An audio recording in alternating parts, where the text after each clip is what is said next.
Welcome to Faith and Freedom. For the next few minutes, we hope to inform, inspire, and encourage you as we discuss legal victories and challenges to your fundamental freedom and religious liberties. Faith and Freedom comes to you from Liberty Counsel, a civil liberties education and legal defense organization. Join us now as Matt Staver, founder and chairman of Liberty Counsel, explains the latest legal issues all across this country. In the courtrooms of America, Liberty Counsel is winning the battle for your constitutional freedom. Was America founded as a Christian nation, and what was the worldview of the Founding Fathers that ultimately gave birth to this American experiment? I am Matt Staver, founder and chairman of Liberty Counsel. Joining us is David Barton, the founder and president of Wall Builders. Welcome, David. Hey, Matt. Good to be with you. Thanks for having me. David, we've talked about, you've written about one of the least of the Founding Fathers, and you've talked about Benjamin Franklin, and yet his worldview, even though he might have been the least of the religious, although he still was religious, his worldview still was permeated by a Judeo-Christian worldview. He flowed with Scripture in his writings. What about some of the others that are clearly Christian, and they were part of the founding of America that many people simply don't know about today? You know, I have a lot of fun with this because there are a lot of books out now on the Founding Fathers, and they say, oh, the Founding Fathers were generally atheists, agnostics, deists, not religious. And what they do is there's 250 folks we would call Founding Fathers, and they'll take 4 or 5 and say, oh, you got Franklin, you got Jefferson, you got Thomas Paine, that's the Founding Fathers. May I borrow that book for a minute, the left one on the lives? This is an old public school textbook from 1848. We used to study every one of the 56 signers of the Declaration. So if I go to the front here, in the front of this book, and start reading names like George Reed, now people are going to say, who? George, or Joseph Hughes. If I go to William Paca, if I go I just go down the other names, and they don't know. So what I do with guys who say, oh, the Founding Fathers weren't religious, they're atheists, I say, okay, you name a non-religious one, and everyone you name that's non-religious, I'll name 5 that are clearly Christians, and let's see who runs out first. And they always run out, and I can actually give them more names of non-religious Founding Fathers that they don't know. But the problem is we think of the Founding Fathers in terms of 2 or 3. I often put a slide up of the signers of the Declaration, and I was recently at a major, very elite university, and I said, how many names can you? They could find 2 Founding Fathers out of 56. Then I put it to 55 at the Constitutional Convention. They usually find 2 out of 55 on that. So there you've got 100 Founding Fathers, and they can find 4. That's our problem with the view. So what we don't know is all the guys like, you have Benjamin Rush. Benjamin Rush, now John Adams said he's one of the 3 most notable Founding Fathers. Now there's a guy who knew them all, and he said you got George Washington, Ben Franklin, and Benjamin Rush. Benjamin Rush started the Sunday school movement. He did the first Bible Society in America.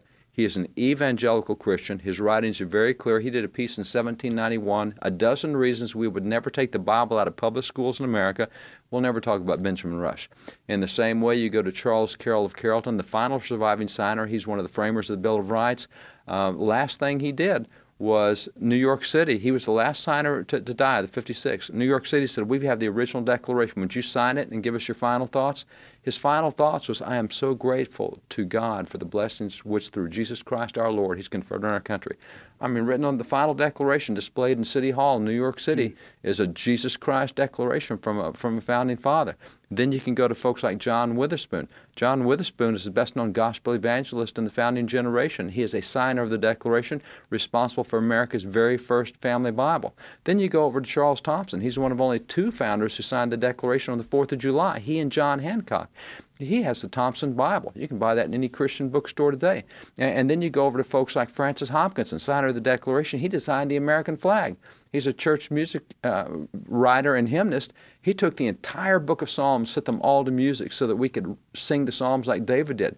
Psalms 119 that he set to music is 62 pages long in his hymn book. Do you imagine singing the 62-page long hymn? That's amazing. You know, so I can go through founder after founder after founder after founder after founder after founder, and they are not the ones we will get taught in school today.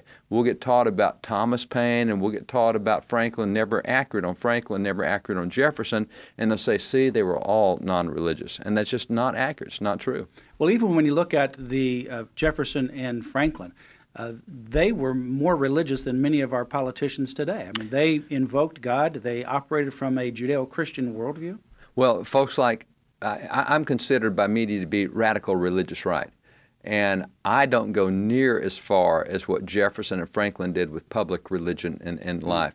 I mean, Jefferson giving federal funds to pay for Christian ministry among the Indians, I would probably say the federal government shouldn't be directly funding Christian ministry work. You know, it may be faith-based stuff, but not direct. But Jefferson thought it was important. And why did he think it was important? Jefferson thought it was important for several reasons. One is he thought public religion was important because he himself, he is responsible for helping start what became the largest church in the United States, and that's a church that met inside the U.S. Capitol.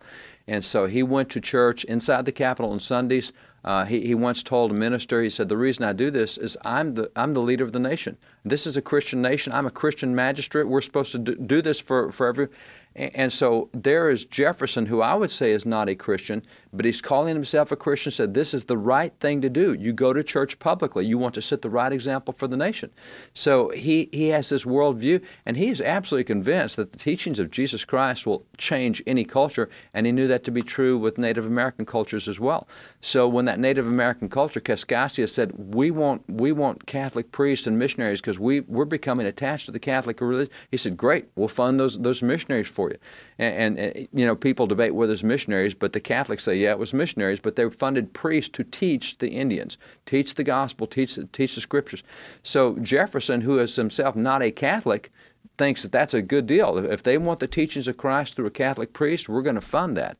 And that's the kind of stuff that there is no way, you know good and well how many lawsuits that would create if somebody even talked about that today, much less did it. And so Jefferson and others, they not only had this Judeo-Christian worldview, and some of them were very, very Christian in their practice and their worldview, but they linked this Judeo-Christian worldview to liberty.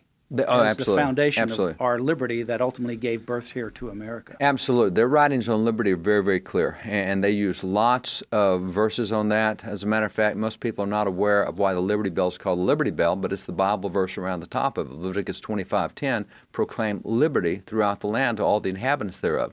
Galatians 5:1 is a popular verse in the founding era, stand fast in liberty wherewith Christ has made us free. And so there were so many sermons on liberty, so many writings on liberty, so many things about being courageous and standing fast in liberty. And so this was a biblical concept thoroughly all the way through. There's no question about that. And those who knew the Bible, and you know, founding father I didn't even mention, I should have mentioned, is Roger Sherman, the only founding father to sign all 4 founding documents.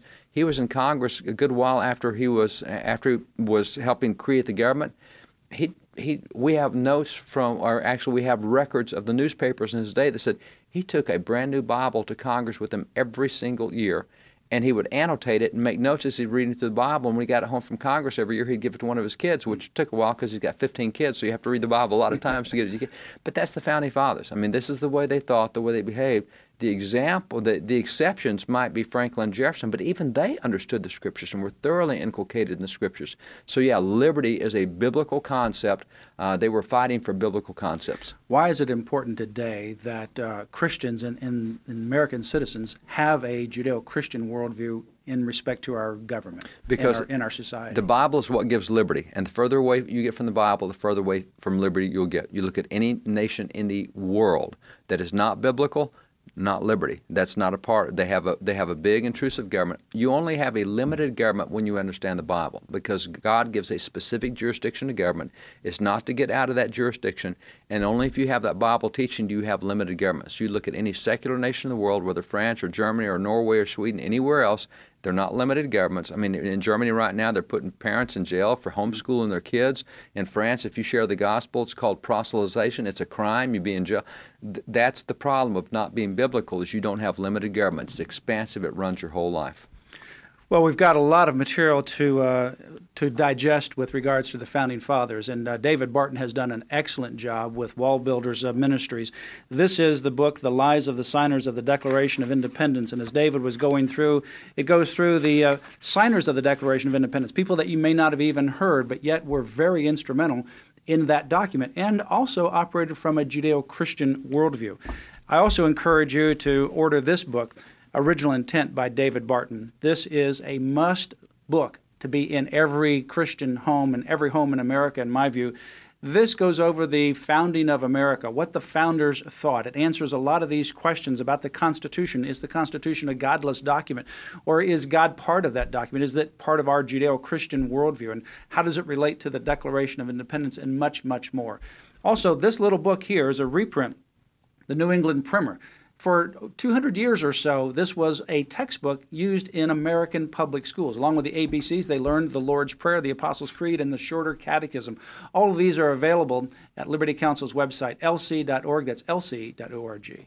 You have been listening to Faith and Freedom with Liberty Counsel. We hope that we have motivated you to stand up for your faith, family, and freedom. We can accomplish a lot when we work together. Get informed and get involved today. Sign up for our free monthly newsletter, The Liberator. We will send it out to you free of charge. Stay informed with our Liberty Alert email updates. Just click on the website at www.lc.org or call us at 1-800-671-1776. Tune in next time to learn more about your rights right here on Faith and Freedom.